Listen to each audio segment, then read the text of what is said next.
Hello friends, स्वागत है आपका इस वीडियो चैनल में। तो अपने इस वीडियो के माध्यम से डिस्कस करने वाले हैं एमपी स्कॉलरशिप ऑनलाइन फॉर्म के बारे में कि जो एमपी स्कॉलरशिप का ऑनलाइन फॉर्म कैसे भरा जाता है। इससे पहले मैं एक वीडियो बना चुका हूं, पार्ट 1, पार्ट 2, पार्ट 3, पार्ट 4 के नाम से मैं वीडियो बना चुका हूं। ये हमारा जो पार्ट 5 के नाम से हमारा वीडियो बनाया जा रहा है।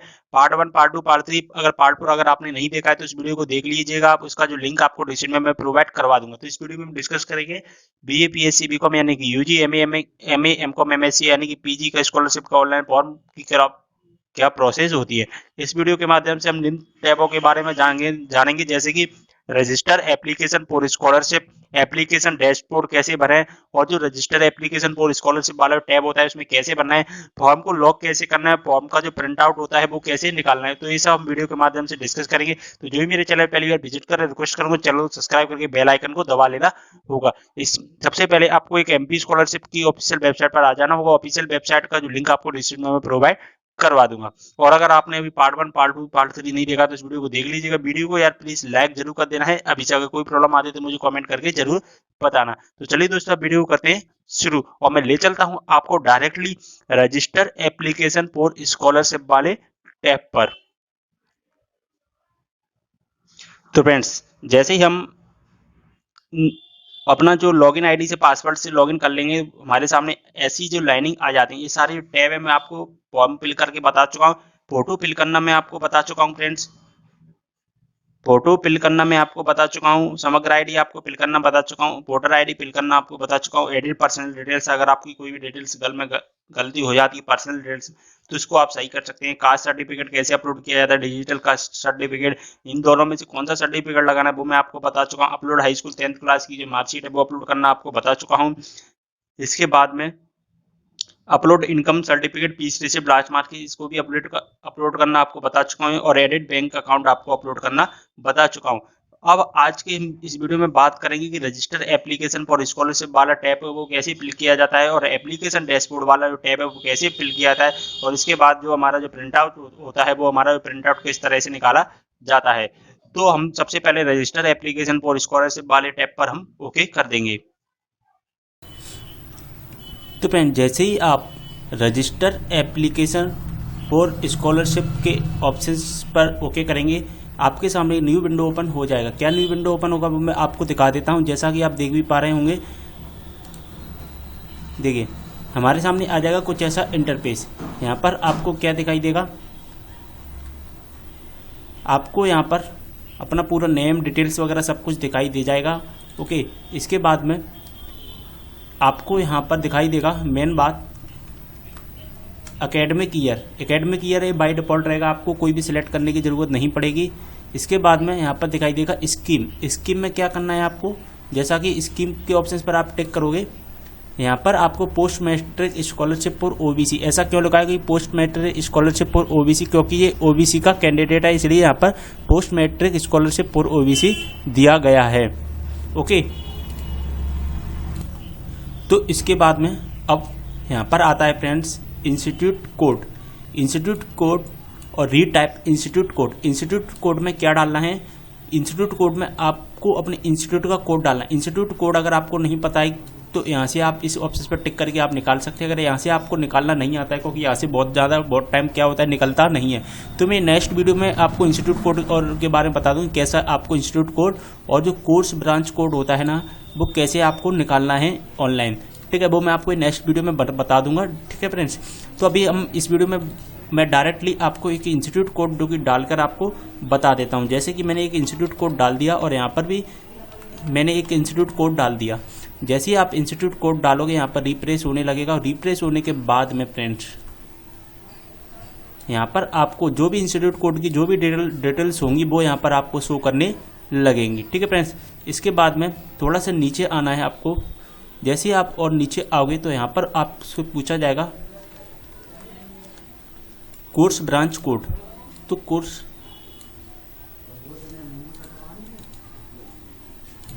तो फ्रेंड्स, अब आपको कोर्स एंड ब्रांच कोड में क्या डालना है, आपने अपने कोर्स का नेम जो कोड होता है वो डालना है। जैसे कि आपने अगर बीए किया है तो बीए का कोड डालना है, बीएससी कर रहे हैं तो आपको बीएससी का कोड डालना है, और अगर आप बीकॉम कर रहे हैं तो आपको बीकॉम का कोड डालना है। अब BA BSc BCom के कोड कैसे निकालना है वो नेक्स्ट वीडियो में आपको बता दूँ। इस वीडियो में बताऊंगा तो जहाँ जो कि वीडियो है ना वो बहुत ज़्यादा लंबा हो जाएगा। ओके फ्रेंड्स, अब हम इसमें मैं एक जो कि कोड डाल देता हूँ। जैसे मैंने एक कोड डाल दिया यहाँ से, इसके बाद में जैसे ही मैं कोड डाल देंगे हमारे सामने नया इंटरफेस आ जाएगा।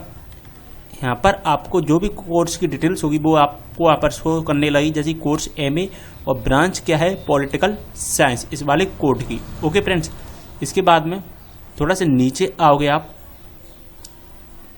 थोड़ा सा नीचे आने पर यहाँ पर आपको क्या डालना है, कोर्स ईयर। आपको अपना जो कोर्स ईयर सेलेक्ट कर लेना होगा, जो भी आपका ईयर चल रहा है। जैसे कि यहाँ से हम सेलेक्ट कर लेंगे फर्स्ट ईयर या सेकंड ईयर। आप किसके लिए अप्लाई करना चाहते हैं, फर्स्ट ईयर सेकंड। अब बात आती है फ्रेंड्स यहाँ पर कि फर्स्ट ईयर और सेकंड ईयर ही क्यों आया है, क्योंकि हमने यहाँ से सिलेक्ट किया है MA, और MA में क्या होता है, ओनली 2 ईयर होती है, फर्स्ट ईयर होती है, सेकंड ईयर होती है। थर्ड ईयर किस में होती है, BA BSc BCom में। ठीक है जी, तो आपको सभी को पता है। तो हम यहाँ से कोई भी एक जो कि फर्स्ट ईयर जैसे कि यहाँ से सिलेक्ट कर लेंगे। इसके बाद में admission date for academic year, admission date for academic year में क्या डालना है, आपने जब भी एडमिशन लिया है 2019 में, जब भी आपने एडमिशन लिया था, यानी BA BSc BCom या MA MCom MSc में जब भी आपने एडमिशन लिया था वो वाली डेट आपको यहाँ पर डालनी है। ओके, जो भी आपने एडमिशन लिया था, admission date for academic year, वो आपको डेट यहाँ पर डाल देनी होगी। इसके बाद में एनरोलमेंट डेट, जब आपने एनरोलमेंट रजिस्ट्रेशन होता है, यानी कि नामांकन रजिस्ट्रेशन होता है, जब आपने नामांकन रजिस्ट्रेशन करवाया वो वाली डेट आपको यहाँ पर डाल देनी होगी, जितनी तारीख को करवाया है आपने वो वाली डेट। और इसके बाद में enrolment roll number, enrolment roll number में आपको क्या डालना है, अगर आपके पास में एनरोलमेंट रोल नंबर अभी तक नहीं आया है, क्योंकि बहुत अभी किसी का जो कि एनरोलमेंट रोल नंबर नहीं आया है, तो आपने जब एनरोलमेंट रजिस्ट्रेशन किया था तब आपको एक क्या दिया गया था फ्रेंड्स, आपको एक दिया गया था रजिस्ट्रेशन नंबर, जो कि EN से स्टार्टिंग था। किससे स्टार्टिंग था फ्रेंड्स, EN से।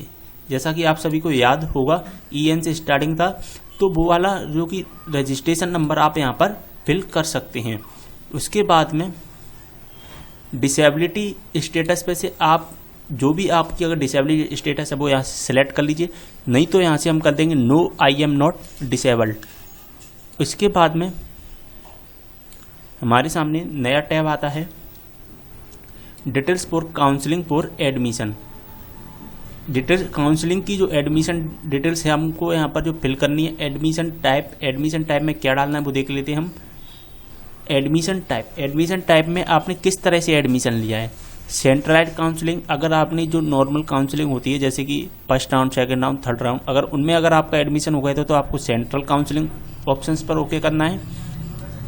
ओके, अगर आप कॉलेज लेवल काउंसलिंग यानी कि CLC राउंड में अगर आपका एडमिशन हुआ था तो आपको CLC राउंड सेलेक्ट करना है। अगर आपका डायरेक्ट एडमिशन हुआ है, यानी कि ना तो फर्स्ट राउंड, ना सेकंड राउंड, ना थर्ड राउंड, ना CLC राउंड में हुआ है एडमिशन, यानी कि डायरेक्ट एडमिशन हुआ है, डायरेक्ट जहाँ एडमिशन किस में होती है, प्राइवेट इंस्टीट्यूट में, तो वहाँ से एडमिशन हुआ है तो आप डायरेक्ट एडमिशन सेलेक्ट कर लीजिए। और अगर पेमेंट सीट का कोई नहीं होता है कॉलम, तो यहाँ पर आपको ओनली क्या सिलेक्ट करना है, सेंट्रल काउंसलिंग, सेंट्रलाइज्ड काउंसलिंग पर आपको ओके कर देना होगा। ठीक है, इसके बाद में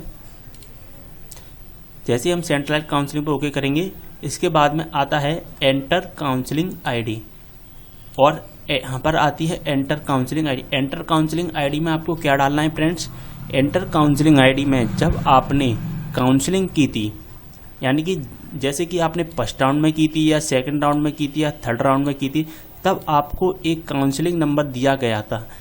जैसे कि 119 से स्टार्टिंग होता है BA BSc BCom का, और शायद 221 से स्टार्ट होता है या 222 से ऐसा कुछ स्टार्ट होता है, 229 से वो होता है MA MCom MSc वालों का होता है। तो वो वाला जो काउंसलिंग ID, यानी कि जब आपने रजिस्ट्रेशन करवाया था first round, second round, third round या CLC राउंड, तब आपको जो ID दी गई थी वो ID यहाँ पर आपको फिल कर देनी होगी। इसके बाद में यहाँ पर काउंसलिंग डेट और किस तारीख को आपने काउंसलिंग करवाई थी वो यहाँ पर आपको डाल देनी होगी।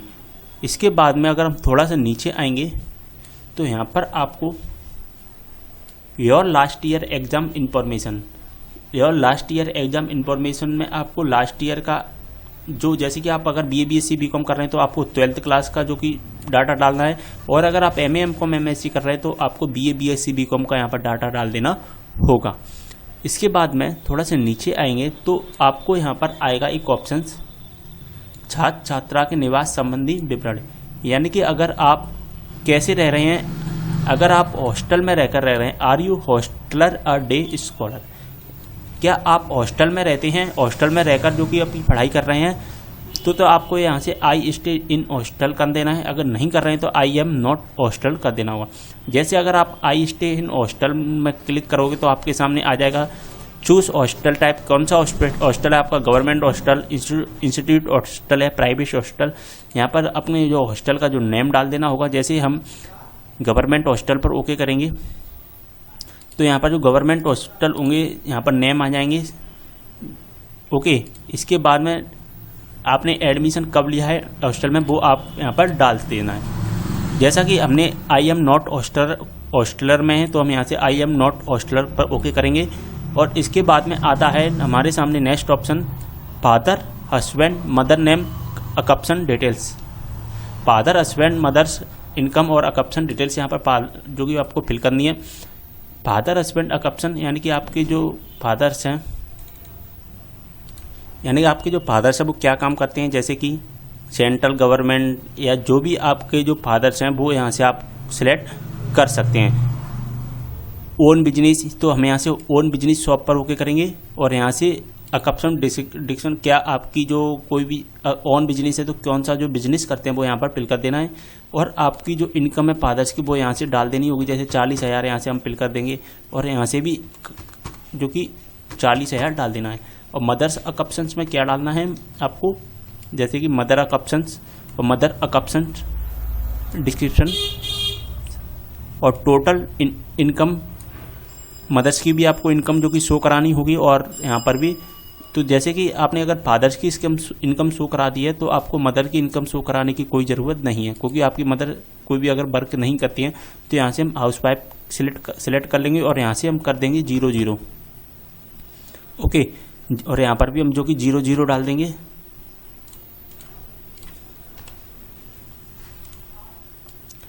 इसके बाद में हमारे सामने ऑप्शन आता है details for income from other sources. ये क्या आपके पास अदर सोर्सेज से भी अगर इनकम हो रही है तो यहाँ से डाल दीजिए, नहीं तो यहाँ से आप लिख सकते हैं यहाँ पर नील। यहाँ पर क्या डालना है आपको, नील, यानी कि हमारी कोई भी अदर सोर्सेज से जो कि इनकम नहीं हो रही है। ठीक है, यहाँ पर आपको एक ऑप्शन आता है अब sum of annual income from all sources father mother income, मतलब टोटल जो इनकम है फादर्स की, मदर, ठीक है, या अदर सोर्सेज, तो टोटल जो इनकम होती है वो यहाँ पर आपको शो करने लगेगी। और यहीं जो इनकम जो शो करती है वो यहाँ पर आपको लिख देनी होगी। जैसे कि हम यहाँ से 40,000 यहाँ से शो कर देंगे। इसके बाद में इनकम सर्टिफिकेट मतलब कि क्या होता है, आय प्रमाण पत्र। यहाँ पर जो आय प्रमाण पत्र आपको डालना है, आय प्रमाण पत्र किसके द्वारा जारी किया, यानी कि तहसीलदार, जनपद पंचायत, जो भी जिसके भी द्वारा जारी किया गया है वो यहाँ पर डाल। अगर तहसीलदार के द्वारा जारी किया गया तो यहाँ से आपको तहसीलदार डालना है। और इसके बाद में आपको इनकम सर्टिफिकेट डेट, यानी कि जो इनकम सर्टिफिकेट है आपका कब जारी किया गया था, कितनी तारीख को जो कि आपका जो इनकम सर्टिफिकेट है वो जारी किया गया था, वो यहाँ पर आपको डाल देनी होगी। इसके बाद में फ्रेंड्स यहाँ पर आपको दिखाई देगा check and validate my application form for completeness and, तो यहाँ से आपको जो कि ओके कर देना है और यहाँ से आपका चेक हो जाएगा पूरा का पूरा फॉर्म। तो फ्रेंड्स अब हमारे सामने ऐसा इंटरफेस आ जाएगा। ओके करने के बाद में तो अब आपको यहाँ से yes I have confirm my details पर ओके कर देना होगा। यहाँ पर अगर आप अपनी डिटेल्स जो यहाँ पर शो करने लगे, अगर आप अपनी डिटेल्स में अभी भी चेंजिंग करना चाहते हैं तो यहाँ से no I want to edit my details पर ओके कर दीजिए। अगर आप चेंजिंग नहीं करना चाहते हैं कुछ भी तो yes I have confirm my details पर ओके कर देना होगा आपको। तो फ्रेंड्स कन्फर्म करने के बाद में आ जाएगा हमारे सामने ऐसा इंटरफेस और यहाँ पर आपको दिखाई देगा एक लिंक रजिस्टर अपडेट एप्लीकेशन। तो यहाँ पर आपको रजिस्टर अपडेट एप्लीकेशन पर क्या ओके कर देना होगा। रजिस्टर अपडेट एप्लीकेशन हम ओके करते हैं, देखते हैं हमारे सामने क्या इंटरफेस आता है। तो फ्रेंड जैसे ही अपडेट रजिस्टर एप्लीकेशन पर ओके करने के बाद में हमारा फॉर्म हो जाएगा सक्सेस और हमारे सामने आ जाएगा एक ऐसा मैसेज, इसमें सक्सेस का मैसेज आ जाएगा हमारे सामने और यहाँ से आप इसको क्लोज कर दीजिए और हमारे सामने अब देखते हैं क्या इंटरफेस आता है। अब जब हमारा जो फॉर्म है पूरी तरह से सक्सेस हो चुका है। तो फ्रेंड्स सक्सेस होने के बाद में फॉर्म सक्सेस होने के बाद हमको आना है एप्लीकेशन डैशबोर्ड वाले ऑप्शंस पर। तो इस पर हम जो कि ओके कर देंगे एप्लीकेशन डैशबोर्ड पर। तो मैं एप्लीकेशन डैशबोर्ड पर ओके करने के बाद आ जाएगा ऐसा इंटरफेस और यहाँ पर आपको अपने सारे के सारे डिटेल्स दिख जाएगा। यहाँ पर आपने अभी तक कितने भी फॉर्म अप्लाई किए हैं स्कॉलरशिप के, वो सारे के सारे स्कॉलरशिप के फॉर्म भी आपको दिख जाएंगे। और यहाँ पर आपको सबसे पहला जो फॉर्म वो दिखेगा जो आपने अभी हाल ही में फिल किया है और यहाँ पर आपको दिखाई देगा एडिट एंड लॉक। अगर आप अभी भी एडिट करना चाहते हैं कोई भी फॉर्म में तो एडिट कर सकते हैं, और अगर लॉक करने के बाद में कोई भी एडिटिंग नहीं कर सकते हैं अपनी डिटेल्स में, तो यहाँ से हम कर देंगे लॉक। और लॉक करने के बाद में देखते हैं हमारे सामने क्या इंटरफेस आता है। तो फ्रेंड जैसे ही हम लॉक पर ओके करेंगे और लॉक पर करने के बाद हम थोड़ा सा नीचे आएंगे तो यहाँ पर आ जाएगा हमारे सामने ऐसा options lock my application and dashboard, दो आपको लिंक दिखाई देंगे। तो आपको लॉक माय एप्लीकेशन पर ओके कर देना होगा। यहाँ से हम लॉक माय एप्लीकेशंस के ऑप्शंस पर जो कि टिक कर देंगे और हमारा जो एप्लीकेशन है वो लॉक हो जाएगा। लॉक माई एप्लीकेशन पर ओके करने के बाद हमारे सामने फिर से एक और मैसेज आएगा और यहाँ पर आपको दिख जाएगा lock your application warning, you can not changing your application details if you lock your application. यहाँ पर आपको वार्निंग दे दी गई, अगर आप एक बार लॉक कर दोगे तो आप अपनी एप्लीकेशन डिटेल में कोई भी प्रकार की चेंज नहीं कर सकते। तो अभी भी कोई भी चेंजिंग करना चाहते हैं तो आप अभी भी चेंजिंग कर सकते हैं। यहाँ पर कैंसिल करने के बाद आप चेंजिंग कर जाएंगे। तो हमको कोई भी चेंजिंग नहीं करनी है तो हम यहाँ से लॉक माई एप्लीकेशन पर ओके कर देंगे और हमारा जो एप्लीकेशन हम इसको लॉक कर देंगे। तो फ्रेंड्स लॉक करने के बाद में आ जाएगा ऐसा इंटरफेस। यहाँ पर आपको आ जाएगा एक और मैसेज सक्सेस का और यहाँ पर आपको एक दिखाई देगा सक्सेस एप्लीकेशन लॉक्ड सक्सेसफुली, यानी कि ये आपका जो एप्लीकेशन है वो सक्सेसफुली लॉक हो चुका है और यहाँ से इसको कर देना है आपको क्लोज। तो फ्रेंड्स हमारा एप्लीकेशन सक्सेसफुल लॉक हो चुका है। अब हमको जो इसका जो प्रिंट आउट है वो प्रिंट आउट कैसे निकालना है इसका, तो इसके लिए आपको आ जाना होगा फिर से एप्लीकेशन डैशबोर्ड वाले ऑप्शंस पर।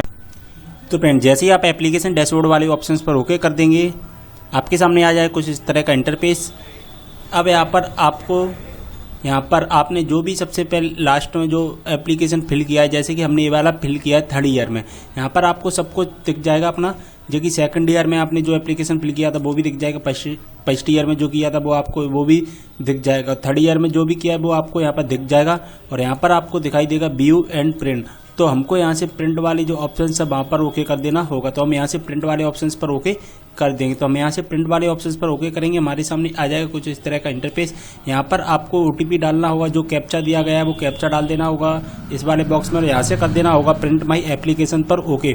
तो हम यहाँ से सबसे पहले जो कैप्चा दिया गया है वो हम कैप्चा यहाँ से फिल कर लेते हैं, जैसे कि JNXD, और यहाँ से हम प्रिंट माई एप्लीकेशन पर ओके करेंगे। तो जो है हमारा जो एप्लीकेशन है वो डाउनलोड होने लगेगा, जैसा कि आप देख पा रहे हैं डाउनलोड होने लगा है। यानी कि हम यहाँ से स्टार्ट डाउनलोड पर ओके कर देंगे और ये डाउनलोड होने लग जाएगा। ओके फ्रेंड्स, तो फ्रेंड्स उम्मीद कर रहा हूँ आपको सब कुछ अच्छे से समझ में आ गया होगा। तो फ्रेंड्स यार अगर वीडियो पसंद आता है तो वीडियो को लाइक कर दीजिए। जो मेरे चैनल पहली बार विजिट करें रिक्वेस्ट करूँगा चैनल को सब्सक्राइब जरूर कर लेना ऐसी लेटेस्ट न्यूज़ पाने के लिए। और फ्रेंड्स अगर आपको हमारे व्हाट्सएप ग्रुप में ऐड होना हो तो व्हाट्सएप ग्रुप का लिंक है जो कि डिस्क्रिप्शन में मिल जाएगा, आप व्हाट्सएप ग्रुप में ऐड हो सकते हैं। उस ग्रुप में हम डिस्कस करते रहते हैं सारी की सारी न्यूज़ जानकारी के बारे में। तो आपको व्हाट्सएप ग्रुप में ऐड होना चाहते हैं तो वो व्हाट्सएप ग्रुप में ऐड हो सकते हैं। जो व्हाट्सएप ग्रुप बनाया गया है ओनली बॉयज़ के लिए, लड़कों के लिए बनाया गया है, तो उस ग्रुप में ओनली लड़के ही ऐड हो सकते हैं। तो आप अगर ऐड होना चाहते हैं तो लिंक के माध्यम से डायरेक्टली ऐड हो सकते हैं। तो चलिए दोस्तों वीडियो यहीं पर करते हैं समाप्त, मिलते हैं नेक्स्ट वीडियो के साथ, तब तक के लिए बाय।